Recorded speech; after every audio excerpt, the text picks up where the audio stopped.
Hello and welcome to a new episode of Leaders Speak.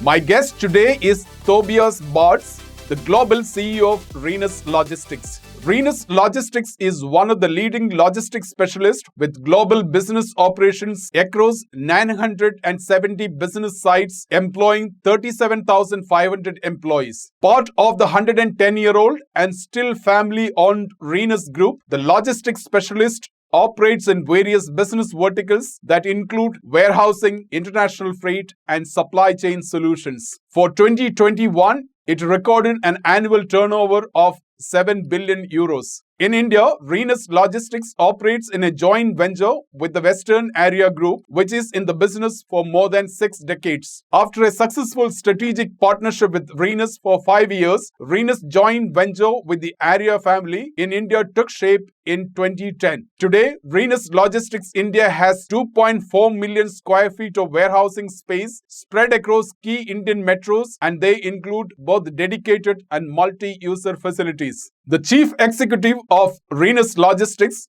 Tobias Bartz, was in India to announce the opening of 2 brand new warehouses, one in Mumbai and the other in Delhi. ERS CEO said that the company is taking an important next step in India to continue the growth along with the market demand and to achieve excellence in operation, sales, and digitalization. According to him, ERS has expanded its footprint across all continents, spanning the Asia-Pacific region, the Americas, Africa, and Europe. Tobias was appointed to his current role as the CEO of ERS Logistics in April this year. He has been with ERS for over 17 years. I caught up with Tobias Bartz in Mumbai and asked him about India plans and what is the future for ERS Logistics under his leadership. Thanks, Tobias, for joining us on this conversation. I know there's been a lot of discussion that happened already in the press meet. Just a few questions in terms of your plans for India operation for ERS. You were going to visit one of the new warehousing facilities in Delhi. What, according to you, are some of the plans for the India operations for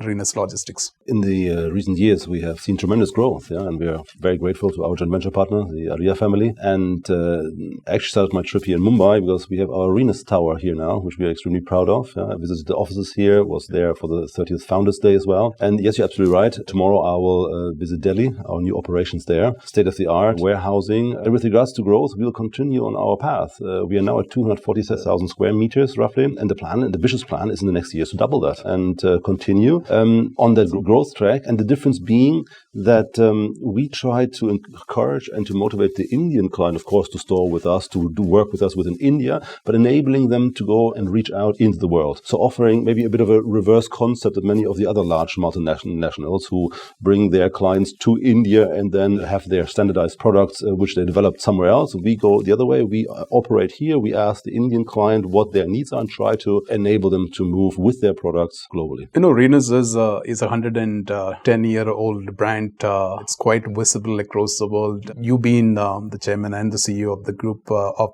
ERS Logistics for quite some time. You've spent almost close to 20 years with ERS Logistics.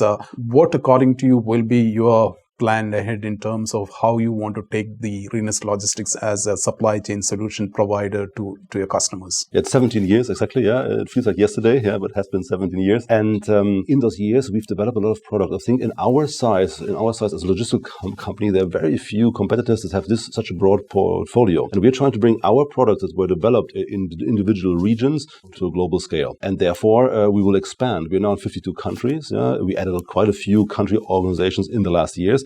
And we will continue to actually do that. First of all, of course, to serve our clients. Yeah, it's our clients' needs, but very close to this and very important, close to our heart, for our own staff. We want people to work for us for a long time, to be happy and to grow with ERS and, of course, on their own career paths. And that's what drives us, the clients and our own team of people, our family. What are you observing in the global freight industry when it comes to supply chain solutions, warehousing, and transport? These are 3 broad categories of business that you have. What are the kind of trends that you see in terms of what are the kind of demands coming from your customers? I think the first, let's call it a trend or experience, is that supply chains can be abruptly cut.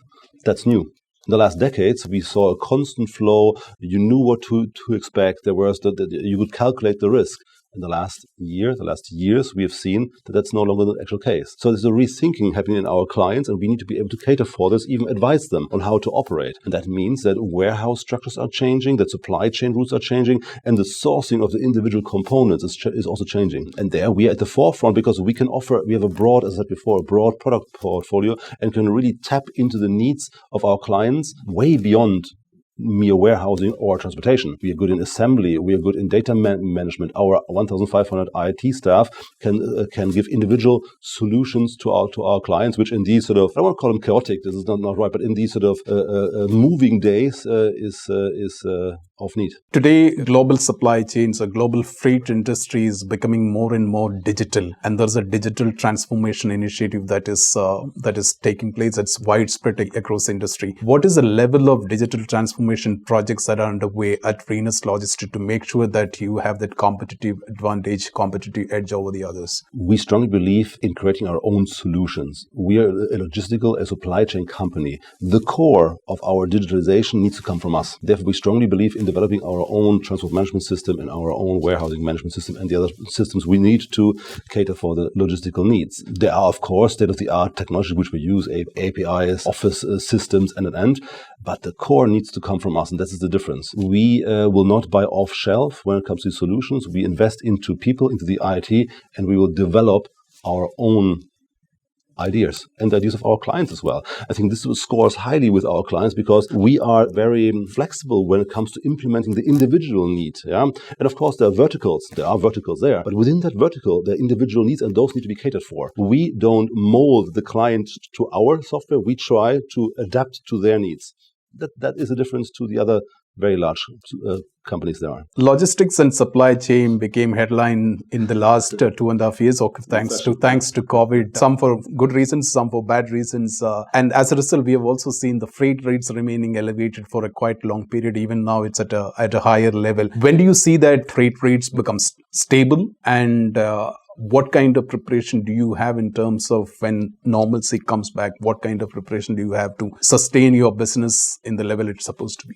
First of all, we come from an era where the freight rates were unsustainably low. That meant only the large players could actually afford to make losses per shipment in order to reduce the competition. Now we've seen an extreme increase, and yes, you're right, it was a high, I think 14, 15 months ago. We've seen a slight downwards trend, but we're still on a very high level. I think this freight rate level will even go further down, but not back to the 2017, 2018 levels. And having a high freight is actually healthy because it allows for competition to join. Yeah, it opens the market up because there are profits to be made for the shipping lines, and it makes the clients rethink whether every good needs to be shipped globally, or from a sustainability point of view, isn't it much smarter to produce locally and thus saving in CO2 and becoming greener? So I think, to answer your questions, the rates will drop. They'll not go down to the extremely low and unsustainable from a profit-wise level of the 2017s and 18s. Yeah, and good freight rate is healthy globally for sustainability, but also for competition. What would be your level of investment into sustainable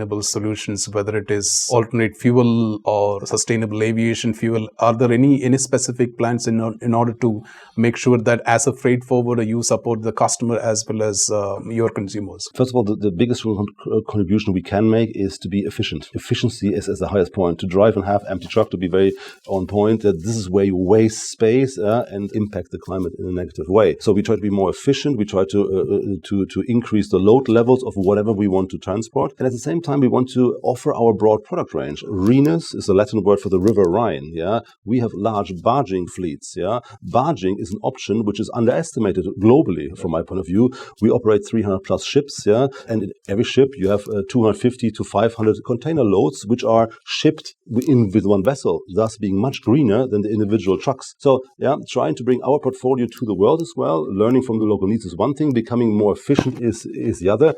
And last but not least, we invest into EV fleets. Yeah?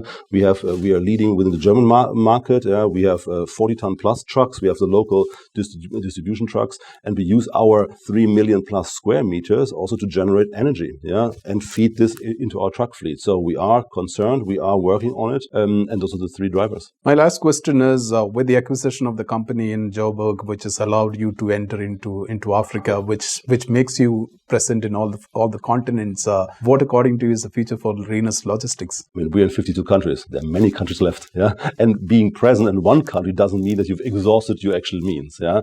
So we have tremendous growth track record ahead of us, and the ambition is also to grow within Africa, absolutely, yeah, and to develop and to bring the products there.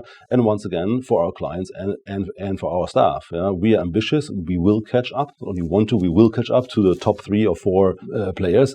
And we do this by trusting our staff, by trusting local knowledge, by not believing that a European company should have European rules globally, but by admitting and by thriving on diversity and the trust in the local people that work for us. That was Tobias Bartz, Chief Executive Officer of ERS Logistics. I hope you enjoyed watching this interview. Give us a like and share this video with your friends and colleagues. Also, if you are not a subscriber of our YouTube channel, please do subscribe now and click the bell icon so that you do not miss any of our new videos. We will be back here again very soon with another interview. Meanwhile, visit our website for regular updates on everything freight and logistics from around the world. Thanks for your time.